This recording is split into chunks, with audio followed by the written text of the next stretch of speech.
চারদিকে শুধু দুমড়ে মুচড়ে যাওয়া বাড়িঘর, ক্ষতিগ্রস্ত হয়েছে মাইলের পর মাইল গাছপালা ও ফসলি জমি। গত শনিবার সাইক্লোন চিডো তাণ্ডব চালালে লণ্ডভণ্ড হয়ে যায় ফ্রান্সের ম্যাওট দ্বীপ।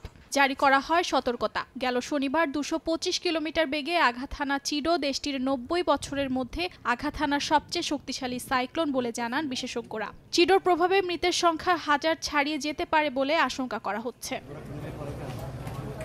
চিডোর আঘাতে ম্যাওট দ্বীপের বাসিন্দারা চরম দুর্দশায় দিন কাটাচ্ছেন। বিদ্যুৎ বিচ্ছিন্ন রয়েছেন বহু বাসিন্দা। উদ্ধার কাজ অব্যাহত আছে, তবে যান চলাচল ব্যাহত হওয়ায় উদ্ধার কাজে কিছুটা ব্যাঘাত ঘটছে। উদ্ধার কাজে যোগ দিয়েছেন ৮০০-র বেশি স্বেচ্ছাসেবী। ত্রাণ সামগ্রী পৌঁছানো শুরু করলেও এখনও বিশুদ্ধ পানি ও খাদ্য সংকটে রয়েছেন অনেকে।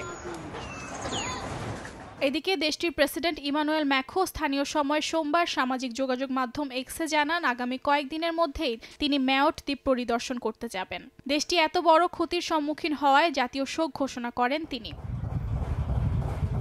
ফ্রান্সের পাশাপাশি মোজাম্বিকেও তাণ্ডব চালিয়েছে চিডো। তছনছ হয়ে গেছে বহু ঘরবাড়ি ও গাছপালা। বৈদ্যুতিক খুঁটি থেকে শুরু করে বিমানবন্দর, হাসপাতাল, শিক্ষা প্রতিষ্ঠান কোনো কিছুই চিডোর তাণ্ডবের কবল থেকে রক্ষা পায়নি। স্থানীয় সময় মঙ্গলবার মোজাম্বিকের তেতে প্রদেশের মধ্য দিয়ে সাইক্লোনটি জিম্বাবুয়ের দিকে অগ্রসর হবে বলে জানায় আবহাওয়া বিভাগ। অর্চিতা শেজিন, সময় সংবাদ।